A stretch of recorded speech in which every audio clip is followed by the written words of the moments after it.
Hello mga mare! Welcome to my mini vlog!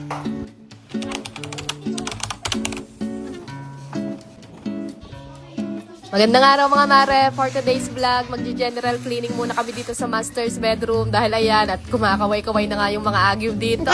Dahil at pinagtatanggal ko muna tong mga unan, pati na rin tong kutso namin dahil lilinisan ko na rin nga tong ilalim ng bed frame namin. Inusog ko na rin muna tong vanity table ko mga mare para mas malinisan ko rin ang ayos at bago ang lahat, maghaharutan lang muna kami dito saglit para mas maganahan naman tayo kumilos. Nagagyo lang din muna ako dito sa may gilid ng cabinet namin, then minilis ko rin kagad para hindi na magliparan pa. Itong bed frame namin mga mare, gawa siya sa mahogany wood, kaya sobrang bigat niyan talaga. Kaya bibihira ko nga lang din malinisan tong ilalim ng kama namin dahil sobrang bigat talaga niyan iusog. Ilang buwan na rin siguro tong agyo na to dito sa ilalim ng kama mga mare at ngayon ko nga lang ulit yan nalinisan. Lunasan ko na rin tong grill ng bintana namin at makapal na rin nga yung alikabok at parang medyo wrong decision nga na sa loob namin pinakabit itong grill. Medyo struggle kasi siya linisan dito sa loob mga mare pero parang ganun din naman pala dahil kung sa labas nga yan nakalagay dito naman kami sa labas mahihirapan maglinis.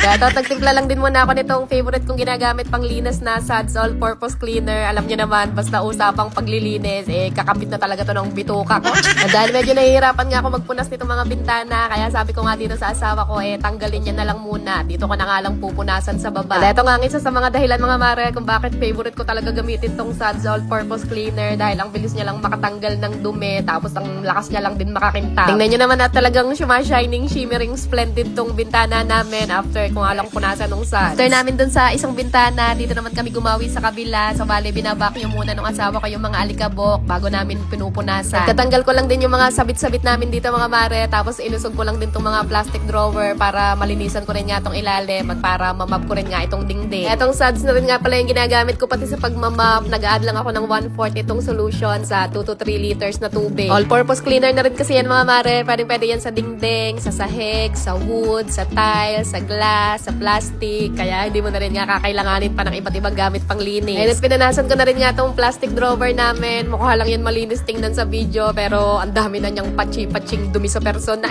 Gano'n nga ako kaingat, kalinis, at kaalaga dun sa dati naming bahay, mga mare. Nako, talaga namang mas dumoble pa dito sa bago naming bahay. Siyempre, eto na yung katas ng lahat ng mga pinaghirapan naming mag-asawa. Dito na kami tatanda, dito na kami magkakaputing buhok, dito na kami rarayumahin, at dito na rin kami magkakaapo.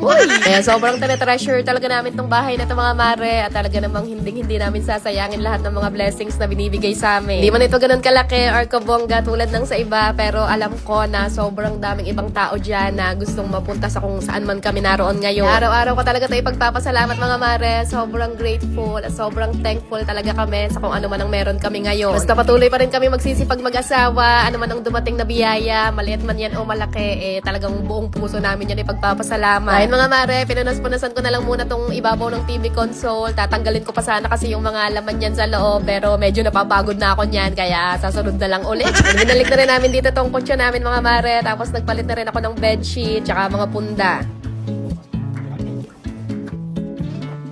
Ganyan lang ang technique. Tapos papasok ka din.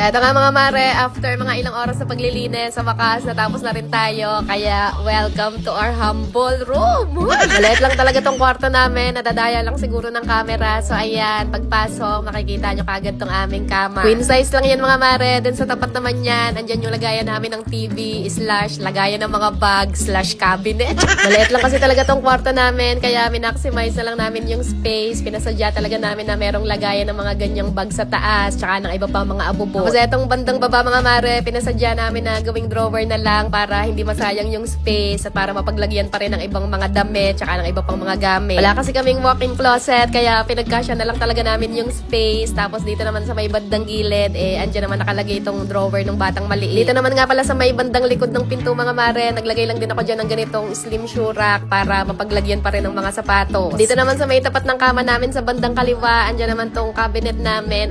Cabinet ko lang pala dahil puro pero mga damit ko nga lang yung laman niya.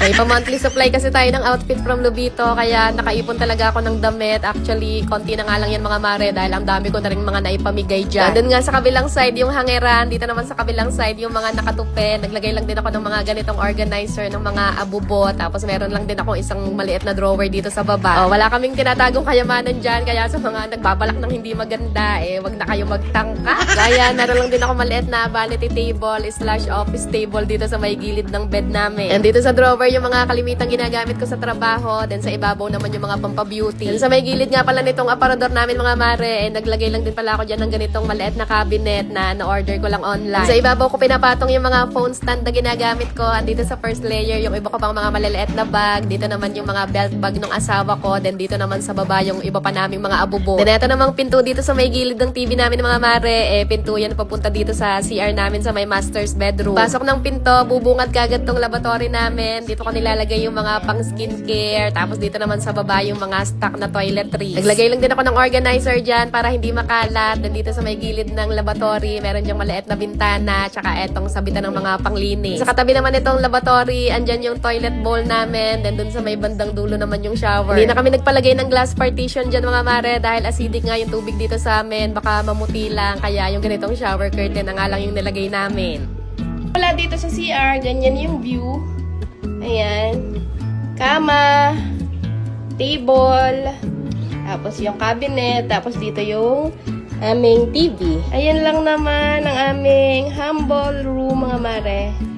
Maliit lang yan, napapalaki lang siguro sa cellphone kasi naka 0.5. Siya, hanggang dito na lang muna ulit ang aking pinaka-latest update sa inyo mga mare. Thank you so much for watching. See you again sa susunod nating vlog. Good night na muna at ayun lang muna ulit for today.